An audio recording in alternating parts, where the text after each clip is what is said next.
well, happy Sunday. It's Wildcard Sunday. So if you haven't read the newsletter or don't get the newsletter, I couldn't come up with a topic. I could not do it. And I actually called Sue, and Sue said, prosperity. And I'm like, yeah, I like prosperity, but we've done it a lot, and I don't want people to be sad about prosperity. But we were enjoying the conversation. All of a sudden, I got it. I was like, oh, yeah, I did it in Tyler. Let's do Wildcard Sunday. So what is Wildcard Sunday? Wildcard Sunday is where we can pick topics, or you can ask questions about unity, about something that doesn't make sense. So it's an opportunity that it can be a question answer. It can be a topic and kind of leads into a talk, but this is a wonderful opportunity to kind of like, okay, well, this is something I've always wondered about unity, or Sharon, what I've always wondered about you. So, anybody? MJ. I've had this 5 times since we've been pulling affirmations. It reads, I can trust my intuition. 5 times I've pulled it out of that basket right there. So you tell me, what does that tell me? It tells you to listen to your intuition, right? And then to me, that's really a fun topic, because the intuition is, to me, our God voice, our divine voice, and which is often more quiet, and sometimes it gets a little bit loud, and you kind of know in that moment. And that guiding voice tries to, well, it doesn't try, it just gives us information, and we either listen or not. Sometimes what it's giving us is right, but how we might interpret it might be a little bit different, right? So it might say go left, and we do go left, and we keep going left, but it just meant go left once, you know. But what happens is, the more that you follow that intuitive nudge, the more that you follow it, and the quicker you follow it, the more that the path of things lines up. I mean, it's really amazing. So if you ever get what I call, and that's the word they used in the 1920s and stuff, was hunches. They get hunches and nudges, and as new thought was coming into play. And it's, so if you react on a nudge as soon as you got it, you would see more positive results. It's not in our nature to react on the nudge as soon as we get it, because we have been taught to be afraid, to not listen, or that we can't trust that. And it could be scary. It can be scary. So what if you woke up and you got an intuitive nudge to move to Atlanta, right? It's like, well, I don't know why I'm even thinking about Atlanta. I've never even been there. I don't know why I'd be thinking about it. But what if, and my eye is twitching, so I'm winking at all of you. So it's like, so what if in that you thought, okay, I don't really understand that, but I can right now plan a trip to Atlanta. So you go ahead and you start looking about going to Atlanta. Or it's like, well, I'm not against it, so do I want to go for work, or do I want to go for retirement, or why do I want to move there, you know?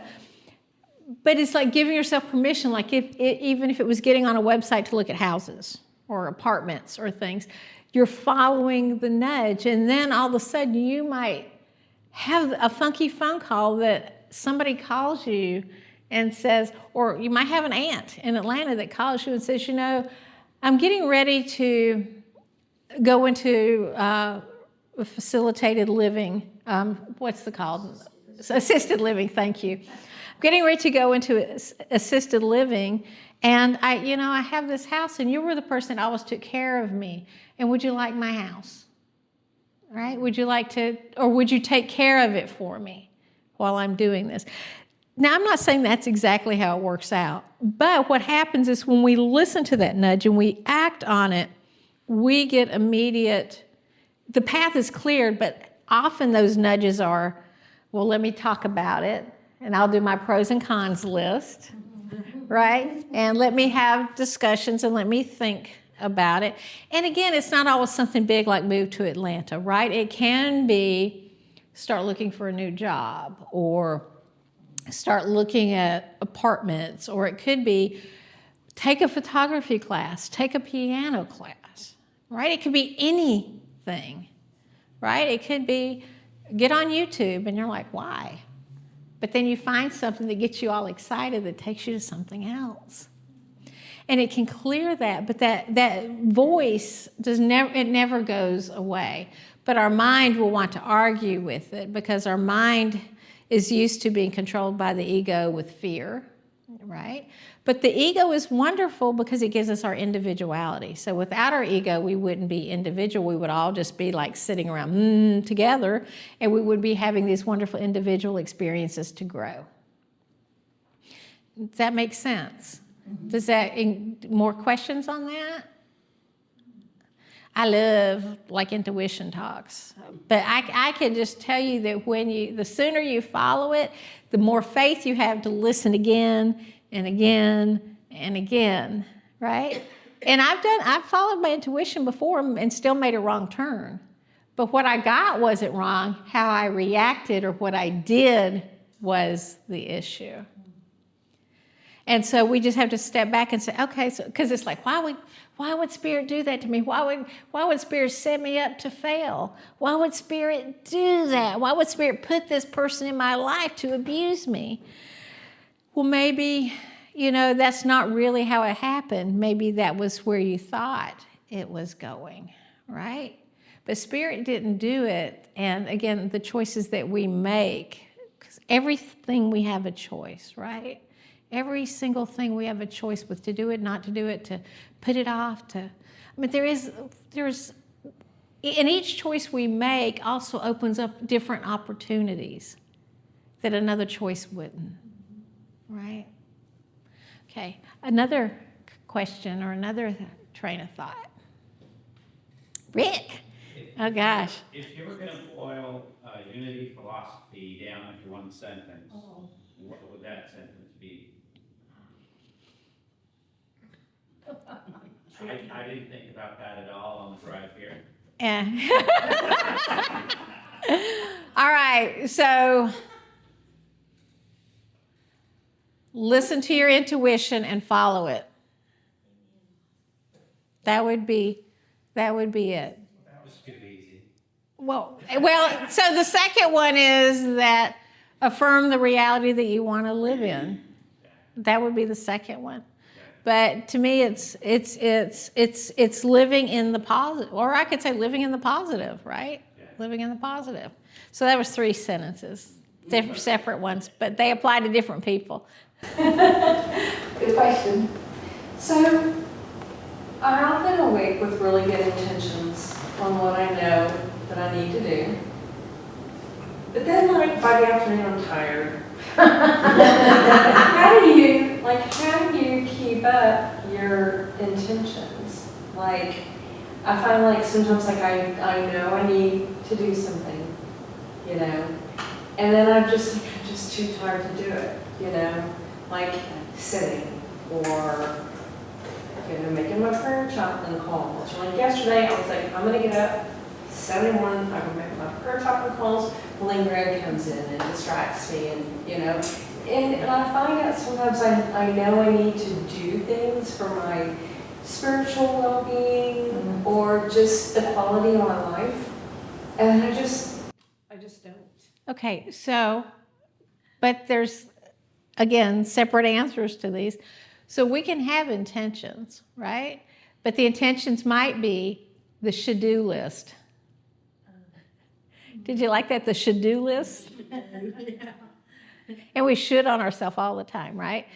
And so maybe there's resistance of the should-do list because there's not enough of I'm taking care of me list, or am I having fun, right?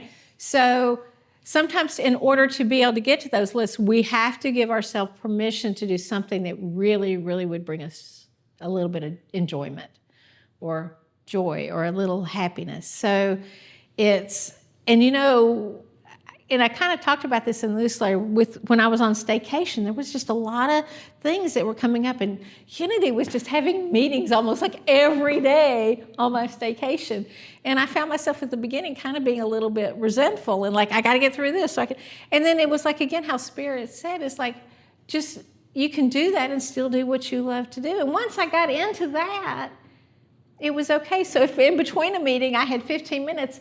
So this is, I'm dating myself, Wes Nessman on WKRP in Cincinnati, right, with his little door. Okay, so this is my office, and right here is my art studio. And they're separate, and I don't do my work in my art studio, and I don't do my art studio in my... The community's really like It is, and it's like, it's again a lean, but I can look and say, yes, I'm coming. I can hear them sing like, we're here, right? But what I did learn to do was, even if I just went over there for 15 minutes and I did something, it felt, I inspired. And then I came back and I could do this and I could do that. So sometimes look at what the intentions are, right? Because, I mean, I know that, like, we have to take the garbage out, and that's an intention to make sure it gets out to the street, right? So you talk to your ALEXA. I don't know if we have one here. I don't want it to go on. And say, give me a reminder for that. But so are the intentions things that you feel in the moment you have to do? It's easier to put those off than it is to... Again, are you being nurtured? Are you getting stuff done? And to look and see how many things are on our list that are gots to do, have to do, need to do, right? And that when we're doing those things, so it's again, cooking dinner, it can be cleaning out the silverware drawer, any of those things, you can put an audible book in or put on some music and dance your way through it. Right? So if we can give ourselves a little bit of enjoyment, is that helpful? Mm-hmm. So don't do it with guilt. I mean, don't be guilty for not doing it. Say, this made me really happy right now to be doing this and to be distracted with my husband because he's kind of cute, right? When he needs attention. Yeah, MJ. What I was feeding off of what Valerie just said, I'm a master note taker. Robin can testify to that. When I have what I need to do, I put it down because my mind, as y'all know, for the last couple of years has just been like this. If I don't, I'm going to forget something. So I look and prioritize it and say this can wait till tomorrow and shift things a little bit or whatever. But I don't ever forget throughout the day because I couldn't make it without taking 15 minutes to have quiet time in my mouth, in my head. And thank God for me, having him with me to help me slow down, to help me calculate my next step, and praise him in gratitude for him in my life. All right, for these last 3 years, I pulled what little hair in my curly little head out because it's been so traumatic. But by the grace of God, we're making it through. And the other thing that you say with that, I think, is really important. How many of you honor your appointments? Like if you have a schedule, an appointment book, you honor your appointments, all right? Put you on your schedule. Put you on your schedule. And again, it could be 15-minute walk. It could be, gonna go, whatever. Sit down on my patio and make chalk designs, whatever that is. And at one point, because my schedule was so full of things, I had to start putting me on it. Because too, if somebody called and said, do you want to go to lunch? All I could think was that's another appointment that's another obligation. And then I had Spirit say, really? So you don't have fun when you're with so-and-so?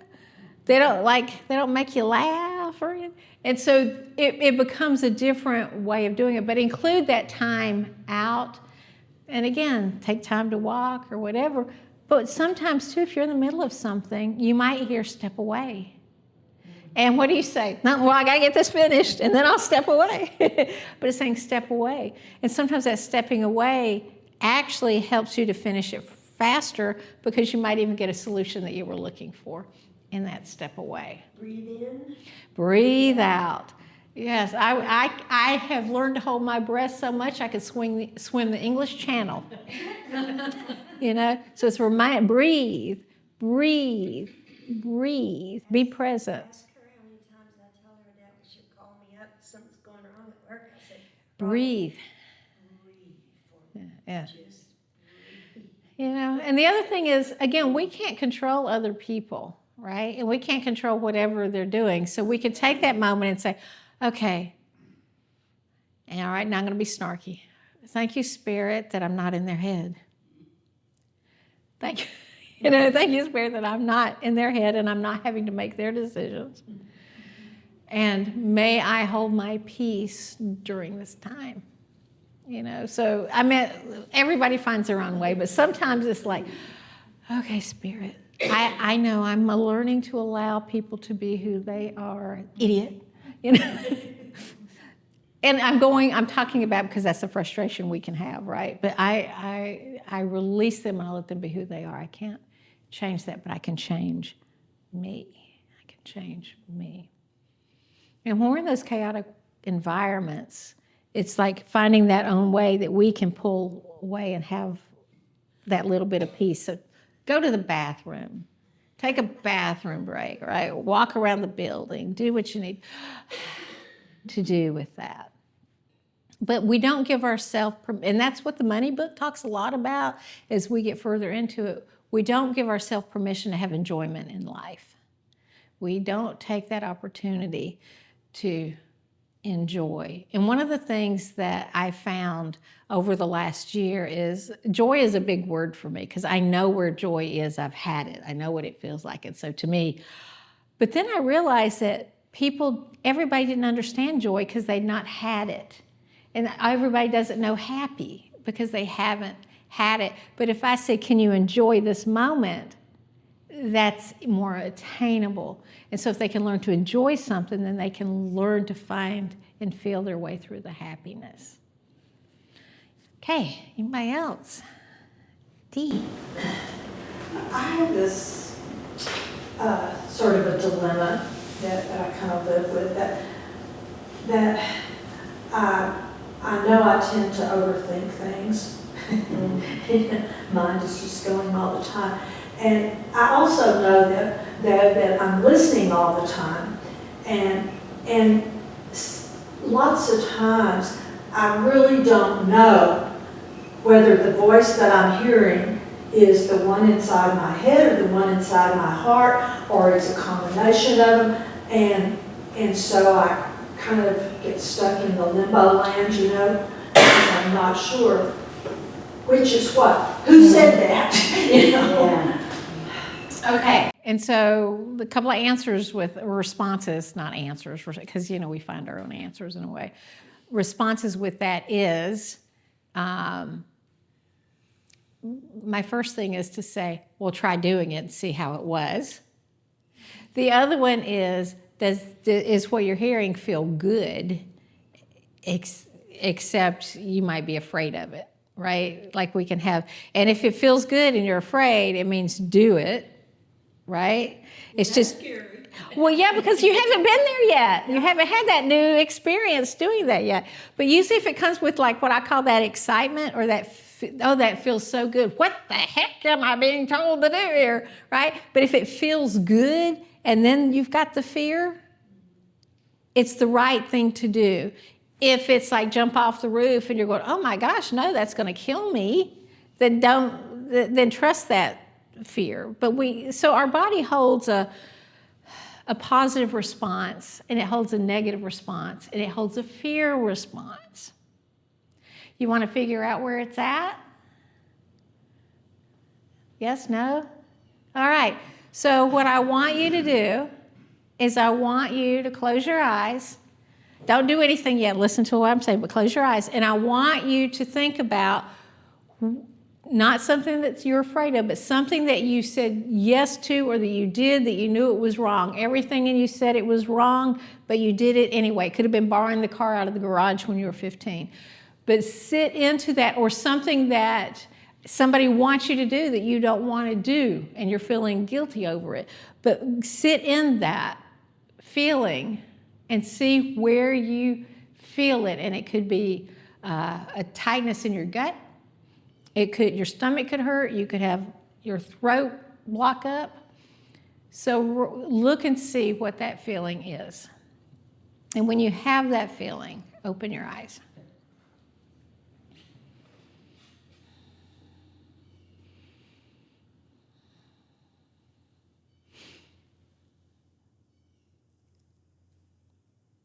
And it might take a little bit of practice, okay? But where did you feel it? Anybody want to? In your heart. Like a heavy? Right, okay. So your soul is leading your body to say that is your negative response, okay? All right.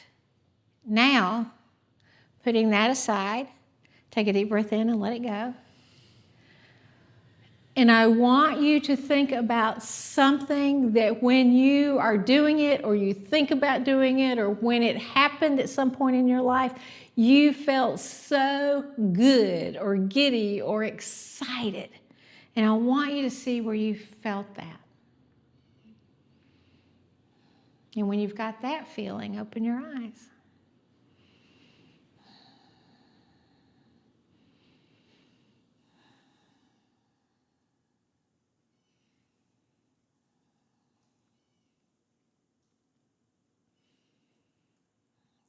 And it might be butterflies in your stomach. It might be goosebumps all over, chill factor. Okay.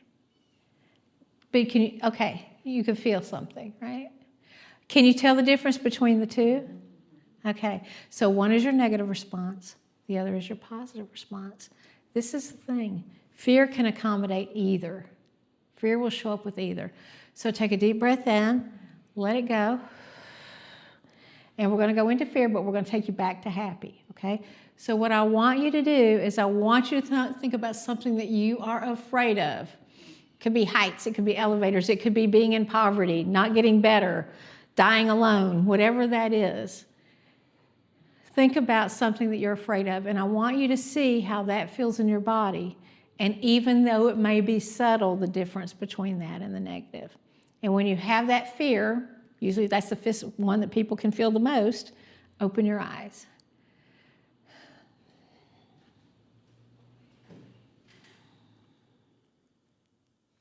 So, could you feel the difference with that and the negative? Was it really scary? Like, my fear is so loud, my heart beats in my ears and I can't swallow. I feel like it's like I've got that cry stuck in my throat. Okay, so what happens? Now, first go back to your happy place. Go into the joy, go into the happy, like, oh yes, I can see me rolling in money. I feel the love in my life.